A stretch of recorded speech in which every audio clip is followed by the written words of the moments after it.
자, 우리가 이제 지난 시간에 이 가격제 원칙이라는 것이 결국 시장에서 이 가격이 어떻게 결정이 되고 형성이 됐는지를 설명해내는 일이 가격제 원칙이라고 그랬어요. 그래서 그 기본 개념을 설명했고요. 얘는 이제 우리가 분류를 하게 되면요. 먼저 토대가 되고 전제가 되는 원칙이 있어요. 그러니까 부동산의 가치는 최이호 이용을 전제로 평가해야 되는데 거기에 앞서서 먼저 적용이 되는 게 변동의 원칙이라는 게 있고요. 그 다음에 예측의 원칙이라는 것이 있어요. 이거 변동의 원칙을 보시면요. 부동산 가격은 가치 형성 요인이 변함에 따라 이에 따른 영향으로 부동산 가격도 이러한 변동 과정에서 형성된다고 보는 것이 이 변동의 원칙이다라고 얘기를 해요. 그렇죠? 그래서 얘를 정리할 때 일단 의의도 알아야 돼요. 그러니까 부동산의 가치는 어디의 변화에? 가치 형성 요인의 변화에. 이 변화에 영향을 받아서 그 가치가 결정이 된다는 게 변동의 원칙이고, 그 다음에 얘를 우리가 감정평가 활동상에 적용을 할 때, 그러니까 얘에 대한 특징이에요. 노란색으로 하는 거 꼭 알아두세요. 얘가 기준 시점이라든가 시점 수정의 근거가 돼요. 자, 그러면 요 기준 시점이라는 게 있는데 우리가 뭐라고 이거 알아야 된다 그랬죠. 자, 평가를 할 때는 기준이 되는 시점이 요거예요. 평가사가 물건의 가격 조사를 완료한 일자. 근데 부동산을 둘러싸고 있는 환경은 계속 바뀌기 때문에요. 그래서 평가사 항상 이 시점을 기준해서 가치를 평가하도록 되어 있어요. 그러니까 얘가 평가사의 책임 소재를 가를 때도 중요한 기준이 되는 거죠. 그러니까 감정평가 보고서에서는 반드시 작성해서 내야 되죠. 예, 그러면 가령 예를 들어서 이렇단 얘기죠. 그 우리가 여기 하나의 물건이 있어요. 갑의 소유예요. 자, 갑이 이 물건을 K라는 은행에다가 얘를 담보로 제공을 해서 대출을 받았어요.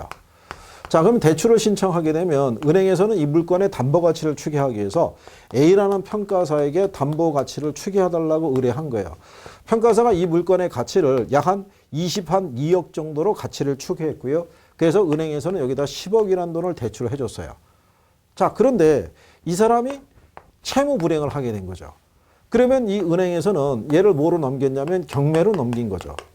그러면 법원에서는 경매 절차를 진행하기 위해서는 이 경매 물건에 관한 감정가를 산정하기 위해서 B라는 평가사에게 경매에 대한 감정가를 의뢰한 거죠. 근데 평가사는 이 물건에 대한 감정가를 얼마로 판단했냐면 8억으로 판단한 거예요. 그러면 은행 입장에서는 이거 지금 경매 처분해도 이게 10억 회수가 안 돼요. 그러면은 은행에서는 이 평가사를 대상으로 손해배상 청구를 할 수 있어요. 네가 너무 과대하게 평가해서 우리가 너무 무리하게 대출해줬고 그래서 채권 회수가 안 된다는 거죠. 그럴 때 이 평가사가 반박할 수 있는 논리가 뭐냐면 기준시점이에요. 얘가 경매로 들어가기 전에는, 그러니까 예를 들어서 이제 오래전 얘기지만 그 얘기를 하나 들어보면 IMF가 터지기 직전에는 얘가 시세가 22억이었다는 얘기예요. 근데 IMF가 터진 직후에 얘가 경매로 넘어갔을 때는 그때는 부동산 가격이 폭락했을 시기 때문에 이때 시세가 이렇게 된 것이지 나의 책임하고는 무관하다고 이렇게 제시할 수 있는 거죠. 그러니까 이 기준 시점이라는 것이 결국은 얘가 이 담보 가치를 추계할 때는 가령해서 1997년도 4월 달쯤에 이렇게 평가했다 그러면 얘가 넘어간 시점은 1999년 10월 달에 넘어갔다는 얘기예요. 그러니까 요 안에서 같은 물건이라도 시점이 달라지면 가치가 달라진다는 거죠. 그러니까 물건의 가치를 평가할 때는 항상 뭐를 이 시점을 기준으로 가치를 평가해야 된다라고 주장하는 것이 변동의 원칙이에요. 그렇죠? 그러니까 물건을 둘러싸고 있는 이 변화도 분명히 고려해야 된다는 얘기죠. 그것까지 감안해서 결정한 게 이 물건의 가치다. 이런 얘기죠. 그래서 이거 기억하시고요. 그 다음에 예측의 원칙이라는 것이 있어요. 예측의 원칙이라는 것은요. 자, 거기 보시면 그 부동산의 가격도 변하기 때문에 평가 활동에서는 그 요인의 추이나 동향에 대한 예측을 해야 된다. 이런 얘기죠. 그래서 이거는 부동산의 가치라는 거는요.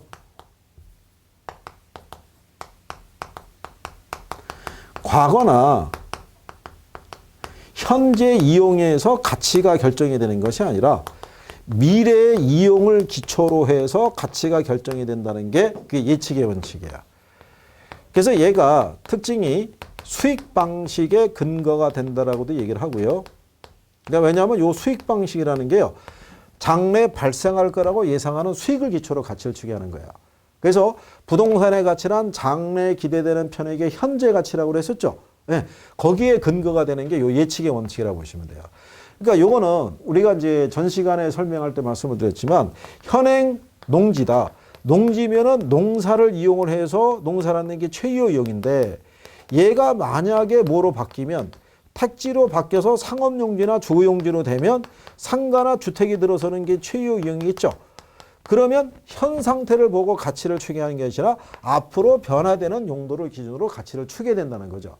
그러니까 이 부동산의 가치를 추계할 때는 이 지역에 대한 변화와 변화를 동안 예상을 다 반영을 해서 가치를 결정한 것이다. 이런 얘기죠. 그러니까 이 부동산의 가치를 추계하기에 앞서서는 반드시 변동과 예측의 관계를 먼저 고려해야 된다. 이런 얘기예요. 자, 그 다음에 374페이지 가시면요, 상단에 이제 내부 측면의 원칙이라고 있어요. 자, 그러면 이것도 구별을 해야 돼요. 이걸 또 내부냐 외부냐를 또 바꿔버려요. 그렇죠? 그래서 내부 측면의 가장 대표적인 게 균형의 원칙. 이게 밸런스라고 보시면 돼요. 그러면 균형의 원칙이라는 거는요, 부동산의 가치라는 것은 내부 구성 요소 간의 결합이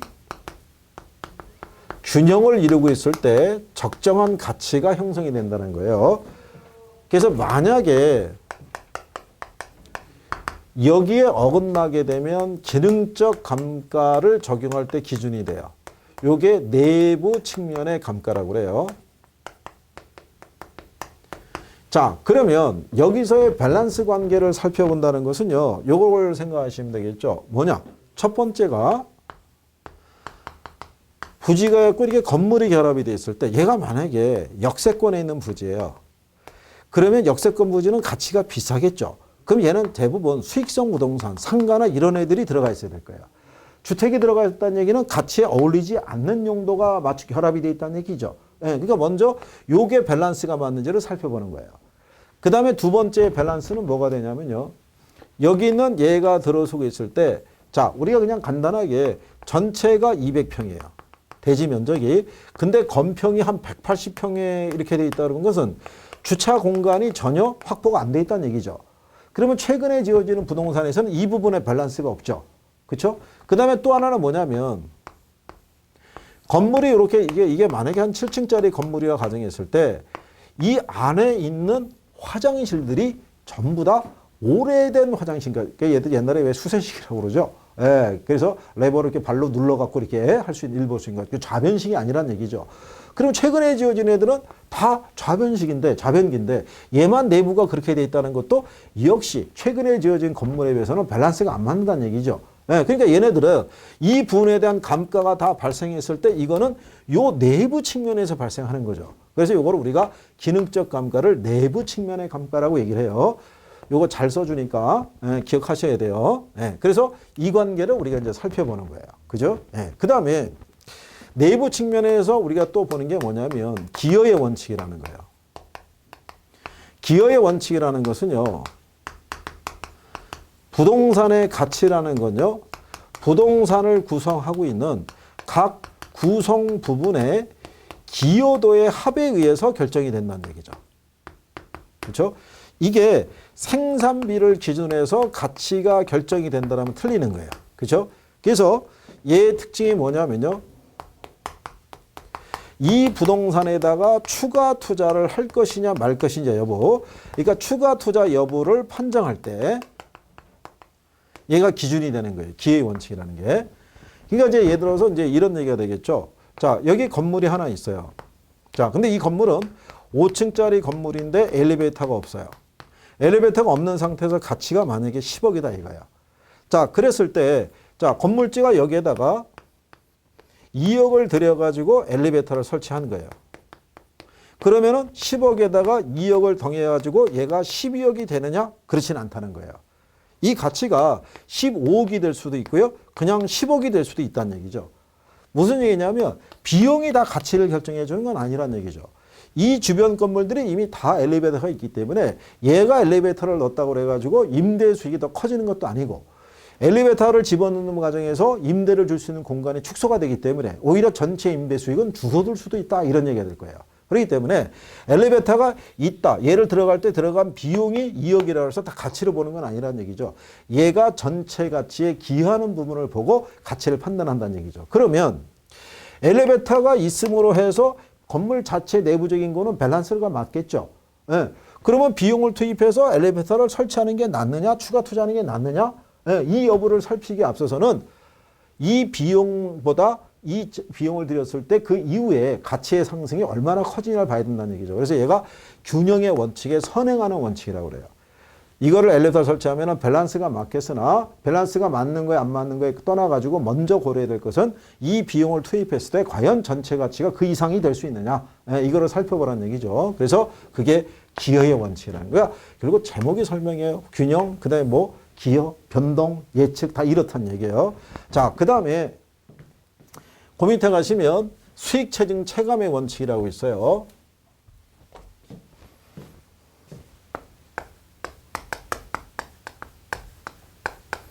자, 이게 미국에서는요, 수익 체증 체감의 원칙은 균형의 원칙에 포함이 되어 있는데, 현재 이제 우리나라에서는 이제 이걸 따로 이제 포함시키지는 않았으니까요. 그러니까 수익 체증 체감의 원칙은요, 이 부동산의 가치라는 것은요, 한계 수익과 한계 비용이 일치할 때, 그때 그 가치가 최고가 될 수 있다고 얘기를 해요. 그래서 얘도요, 추가 투자 여부를 판단할 때 기준이 될 수 있어요.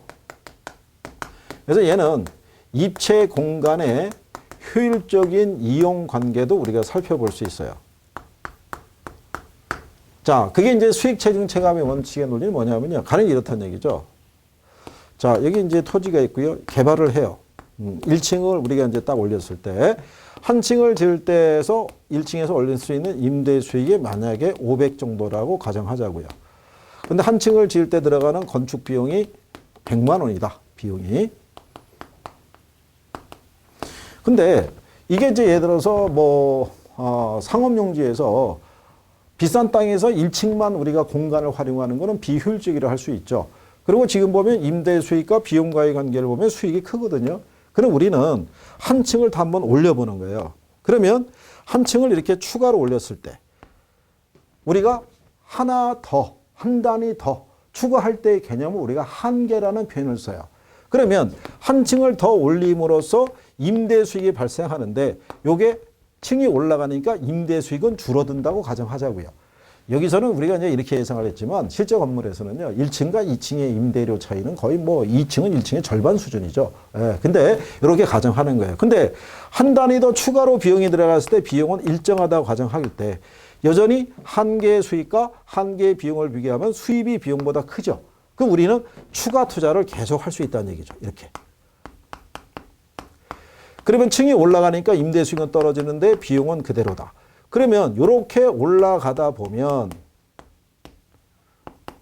이 비용과 한계 수익과 한계 비용이 서로 같아지는 지점이 발생하죠. 그죠? 여기까지 이 공간이 이렇게 효율적으로 활용이 되고 있느냐를 살펴본다는 얘기예요.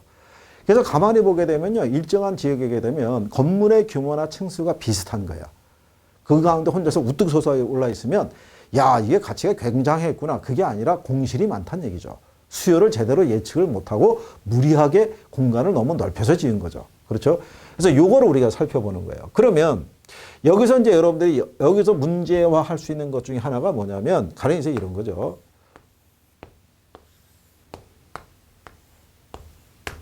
여기 요 점이 바로 뭐냐면 한계 수익과 한계 비용이 일치하는 지점이에요. 그러면 요 구간 있죠. 요 구간은 한계 수익과 한계 비용을 우리가 따졌을 때 수입이 비용보다 커요. 근데 이 구간을 넘어서게 되면요, 한계 수익과 한계 비용이 있었을 때 비용이 커요. 이렇게. 그러면 자, 1이 있고 2가 있고 3이 있었을 때 어떤 상태가 최유 이용 상태겠느냐 이런 얘기예요. 그죠? 네.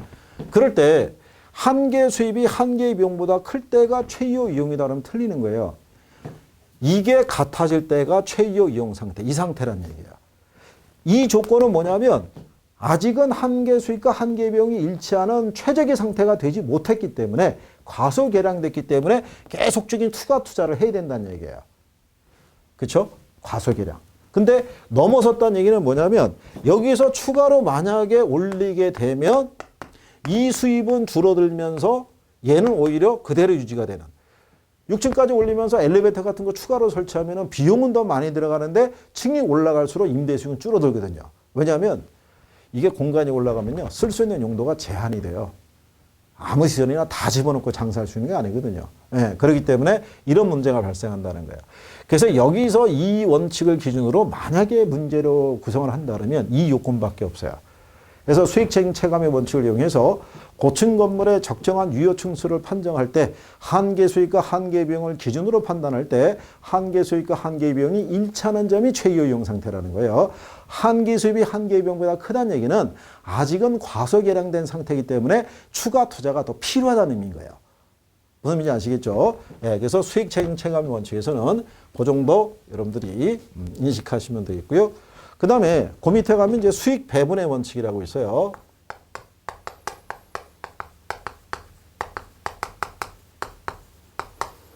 얘는 잉여 생산성의 원리다라고도 얘기를 해요. 자, 얘의 논리를 보면요. 이런 얘기예요. 토지의 가치는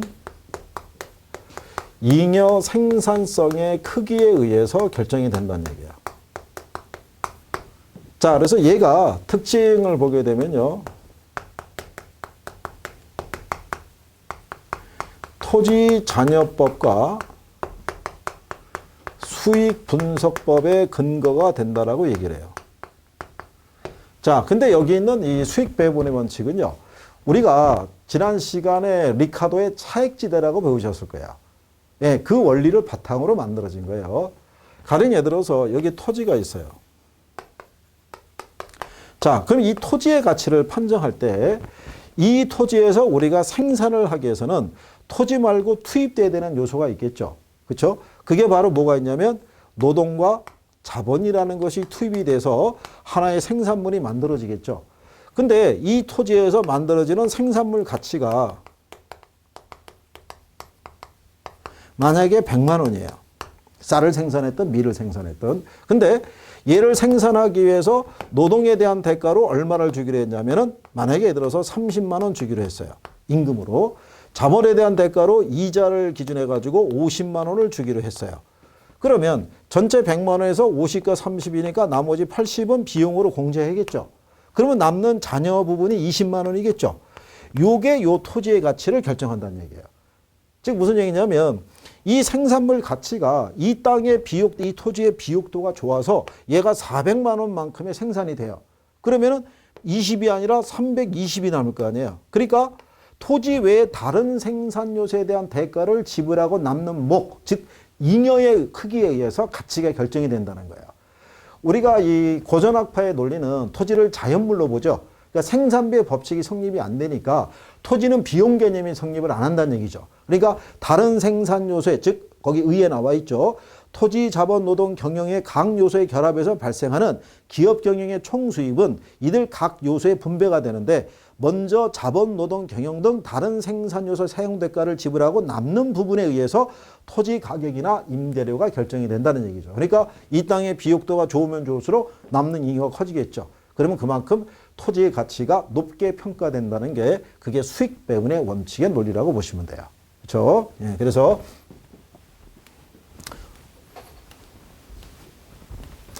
이게 감정평가 쪽에 왔을 때 내용 제목이 대부분 설명을 하는데 옛날에 앞전에 배웠던 뭐 리카도의 차액지대 뭐 이런 게 나오니까 지금 와서는 그게 기억이 안 되거든요. 그러니까 이제 매칭이 안 되는 거예요. 근데 이게 계속 돌다 보면 아 그게 이 얘기가 거기서도 나오는 거여서 이렇게 이제 조금씩 연결이 되는 거예요. 그러니까 한 번 더 보는 게 중요한 거예요. 그래서 여기까지가 내부 측면이고요. 그 다음에 나오는 게 이제 외부 측면의 원칙이에요.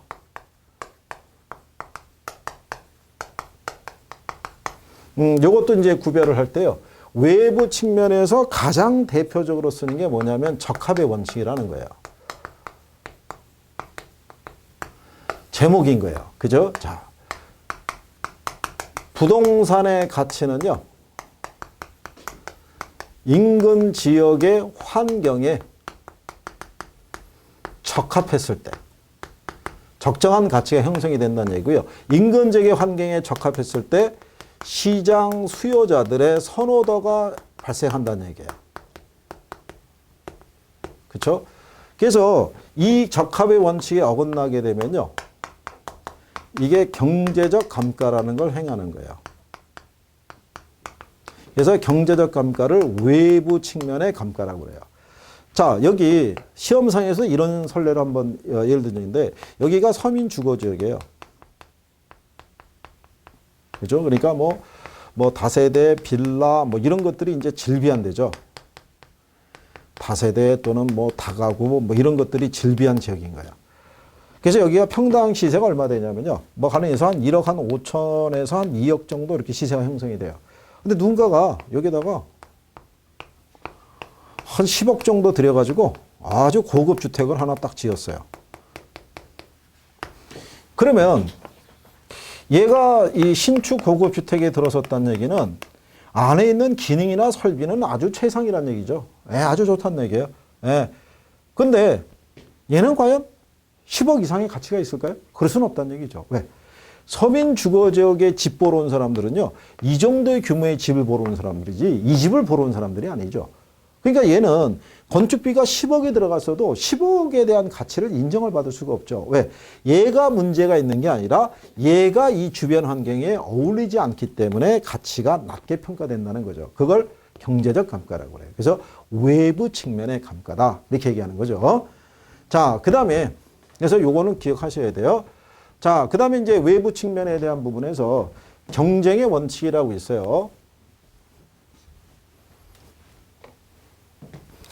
자, 경쟁의 원칙이라는 거는요, 부동산의 가치라는 것은요,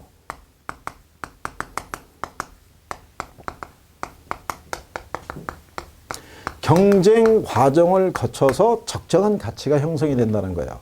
그래서 얘가 나중에 이 수익 방식에서 이 순수익이라는 거를 산정할 때 근거가 되는 거예요. 왜냐하면 수익 방식에서는 이 수익의 크기에서 가치가 결정이 되는데, 경쟁이라는 건 뭐냐면요, 어느 특정한 지역에, 가령 예를 들어서 도시인데 이 지역의 중심 가로에 특급 호텔이 이거 하나밖에 없어요. 그러면 얘가 독점적 위치에 따라서 이 지역의 모든 행사, 세미나를 하든 결혼식을 하든 맞설을 보든 모든 행사는 이 호텔에서 다 열리는 거죠. 그러면 매출이 상대적으로 많을 수밖에 없죠. 그러면 평가사가 이 호텔의 가치의 평가를 의뢰받았을 때는요, 얘가 독점적인 위치에 있는 것만 보고 평가하는 게 아니라 이 주변을 조사해서 얘하고 혹시 경쟁이 될 만한 호텔이 들어설 가능성이 있는지를 조사해야 된다는 얘기죠. 조사해봤더니 누군가가 맞은편의 부지를 매입해서 특급 호텔을 짓겠다고 건축허가를 낸 거예요. 그럼 이 특급 호텔이 새로 들어서면 새로 짓는 애가 훨씬 시설이 좋죠. 그러면 이쪽으로 모였던 수요들이 일로 분산이 되죠. 그럼 얘가 매출이 그만큼 떨어질 거 아니에요.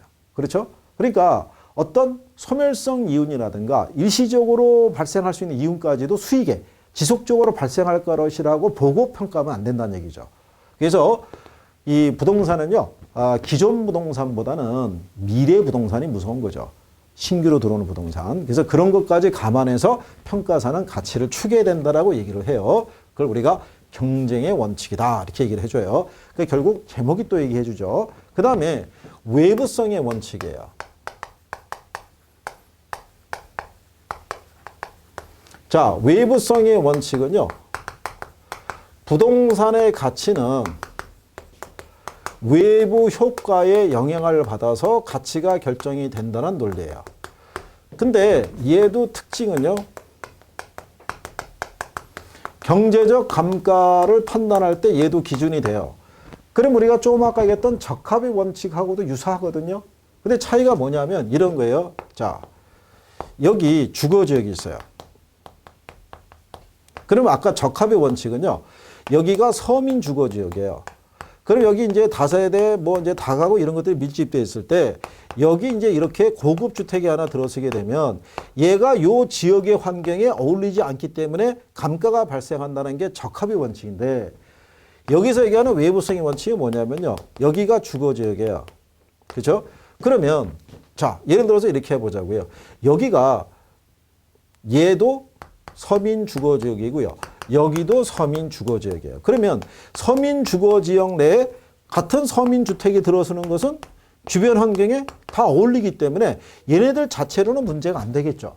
그런데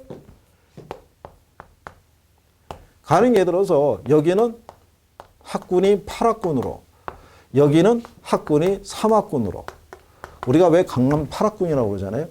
이런 외부 요인 하나에 의해서 여기는 조금 더 좋은 주거지역, 조금 더 안 좋은 주거지역 이렇게 나눌 수도 있다는 얘기예요. 그러니까 이 안에 있는 부동산과의 관계가 중요한 게 아니라 외부적인 요인에 의해서도 가치는 달라질 수 있다. 그게 외부성의 원칙이라고 얘기하는 거예요. 그래서 역시 또 제목이 설명하는 거예요. 그죠? 네. 그래서 그렇게 정리하시면 되겠고요. 자, 그 다음에 뒤에 가면은 이제 최유의 이용과 간접적으로 관련이 되는 원칙이라고 있어요. 자, 그래서 거기 이제 보시게 되면 간접적으로 관련이 된다 그랬을 때 거기 나오는 것 중에서 얘는 일단 기억을 해야 되죠. 대체 원칙. 얘는요, 그 의가 부동산의 가치는 이 부동산과 대체 관계에 있는 부동산의 영향을 받아서 가치가 결정이 된다는 거예요. 그래서 이게 특징이 감정평가 3방식의 감정평가 방식의 근거가 되는 거예요. 자, 그러면 이 대체 원칙에 가장 부합되는 논리가 이제 나중에 배우는 비교 방식이라고도 얘기를 해요. 3방식 다 영향을 받아요. 특히 비교 방식에 부합이 되는 건 뭐냐면 제목이 비교잖아요. 그러니까 이런 거죠. 우리 집의 가치가 얼마냐는 것은 우리 옆집이 얼마에 팔렸느냐가 기준이라는 거예요. 그렇죠? 우리 집의 가치는 옆집의 시세를 넘어서기가 쉽지가 않죠. 나도 최소한 옆집만큼은 받아야겠고 우리 집을 살려는 사람도 옆집 이상 가격은 주려고 생각하지 않겠죠. 예. 그래서 부동산의 가치는요, 항상 주변에 대체성 있는 부동산의 어떤 가치에 영향을 받아서 결정이 된다는 게 대체 원칙이에요. 그죠? 그러니까 원가 방식의 사고도 그거고요. 그래서 나중에 이제 우리가 거기서 이 원리를 다시 한번 또 대입을 해드릴 거예요. 그래서 제목대로 대체 원칙이라는 거. 그 다음에 수요 공급의 원칙이라고 있어요. 요거는 제목대로요. 부동산의 가치는 수요와 공급의 상호작용에 의해서 가치가 결정이 된다는 게 수요 공급의 원칙이다. 이렇게 보시면 되겠고요. 그 다음에 이제 끝으로 나오는 게 기회병의 원칙이에요. 자, 이거는 이렇게 생각하시면 되는 게요. 기회병의 원칙은 부동산의 가치는요, 기회비용을 다 반영한 것이다. 이런 얘기예요.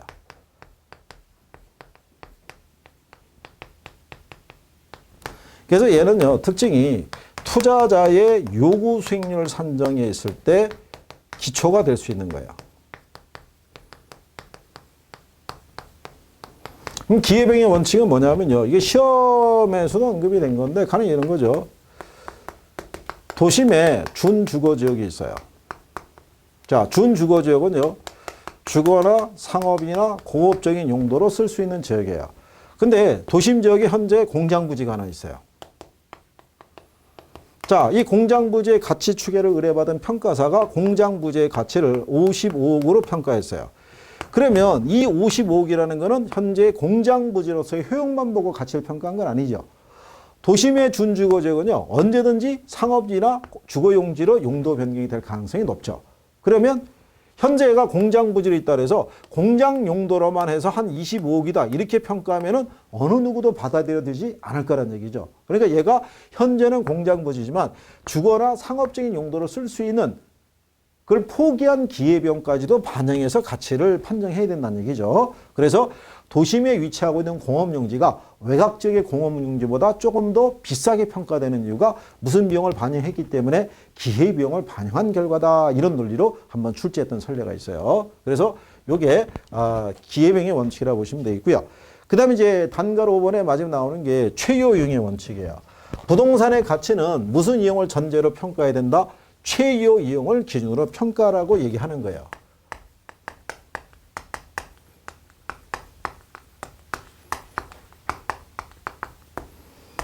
그래서 의의를 보게 되면 부동산의 가치는 무슨 이용을 기초로 평가해야 된다?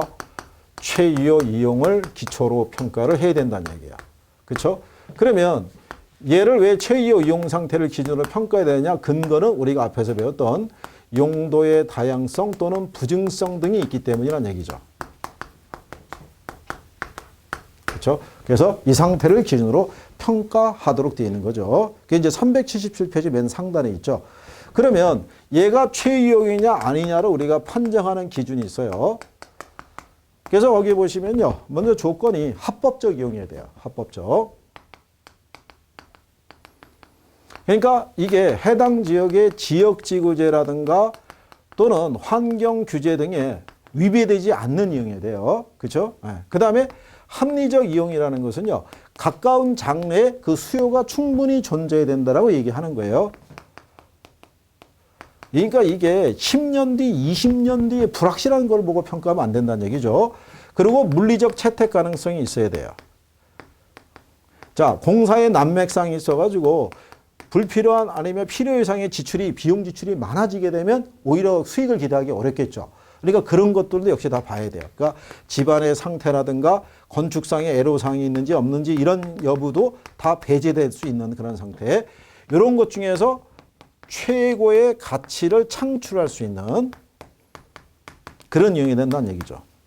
그러면 여러 개의 대안적인 용도 중에서 가장 최고의 가치를 창출할 수 있는, 그래서 최소한 유사 용도에 대한 어떤 이제 수익률 정도는 충족이 될 수 있는 이용이 된다는 얘기죠. 그래서 이게 다 충족이 됐을 때가 우리가 최요 이용 상태라고 얘기를 해요. 이 중에 위에 거 세 가지가 우리가 최선의 이용이고 이걸 최고 이용이라고 했을 때 요거만 충족이 되고 요게 충족이 안 되면 최선의 이용이지 최고 이용은 아니다라고 얘기를 해요. 그래서 이 조건이 다 충족이 되는 것을 전제로 해요. 자, 그럴 때 뒤에 보시면은 최요 이용의 특수사항이라고 있어요. 그러니까 이거는 자, 최요 이용이라는 것은 누구나 생각할 수 있는 이용이죠. 근데 그렇지 않을 수가 있다는 얘기죠. 그래서 거기 보면 특이용이 뭐냐면 주거지역이면 주택만 있어야 되잖아요. 근데 주거지역 안에 가면 세탁소도 있고 예를 들어서 편의점도 있고 또 헤어샵도 있고 이런 게 있죠. 예, 그러니까는 걔는 주변의 토지하고는 다르지만 그것도 예외적으로 최요 이용이라고 봐준다는 얘기죠. 그렇죠? 예. 그다음에 비적법적 이용은 뭐냐면요. 적법하게 건축이 됐는데 용도 지역지구제가 바뀌면서 지금 그린벨트로 묶여버린대요. 그린벨트 지역 내에 건물이 있다는 것은 그때 당시에 건축할 때는 합법적으로 지었겠죠. 하지만 지금은 지역지구제 변경에 따라 비적법한 상태라는 거예요. 불법적인 이용은 아니다. 예, 그런 정도로 알아두시면 될 거예요. 그 다음에 이제 보시게 되면요. 특수목적 이용은 이제 뭐 호텔 아니면 묘지 뭐 이런 것 등으로 쓰는 것을 예외적으로 얘기하는 거예요. 그 다음에 이제 투기적 보유, 예, 여기서 이제 그거 하나만 시험에 나왔던 거 그거 하나 나왔으니까 초과 토지가 있고요. 잉여 토지가 있어요. 자, 초과 토지는요. 최고 최선의 이용이 주된 용도로 이용하고 있는 부분과 독립적으로 이용할 수 있는 부분을 포함한 필요 이상으로 넓은 토지로 얘는 분리 매각할 수 있어요. 그렇죠? 근데 잉여 토지는 분리 매각이 안 돼요. 그러니까 초과 토지는 뭐 생각하시면 되냐면 건물에 부속되어 있는 주차장 부지 있죠. 네, 그러면 건물의 그 면적보다는 주차장 면적이 더 클 수가 있어요. 걔만 별도로 분류해서 매각할 수 있는 거예요. 그런 게 초과 토지인데 잉여 토지는 뭐 생각하시면 되냐면 학교 생각하시면 돼요. 학교 건물이 있고 운동장이 있죠. 운동장이 훨씬 넓죠. 근데 운동장만 따로 분리 매각은 어렵죠. 네, 그런 걸 잉여 토지라고 얘기를 해요. 실전에서는 이거를 바꿔서 낸 거예요. 바꿔서. 그래서 그 정도 여러분들이 용어상에서 구별을 해 주시면 돼요. 이 가격 원칙은요. 언제든지 새롭게 활용을 하면서 문제화될 수 있는 거예요. 그래서 일단 의의하고 얘가 어떤 논리의 평가상에서 뭐를 강조하느냐를 꼭 기억을 하셔야 돼요. 그리고 여기 특히 중요한 건 제가 노란색 분필로 다시 한번 특징 관계는 얘기한 거예요. 그래서 기본적으로 변동의 원칙 알아야 되고요. 그 다음에 적합의 원칙, 균형의 원칙, 기여의 원칙 또는 수익 배분의 원칙, 또 대체의 원칙, 최유형의 원칙 이런 것들은 항상 용어를 기준으로 해서 정리를 꼭 해두셔야 된다는 거. 자, 나중에 우리가 또 문제로 얘들을 반복적으로 이런 형식으로 물어보고 출제하는구나 이런 것들을 또 확인을 해보시면 될 것 같습니다.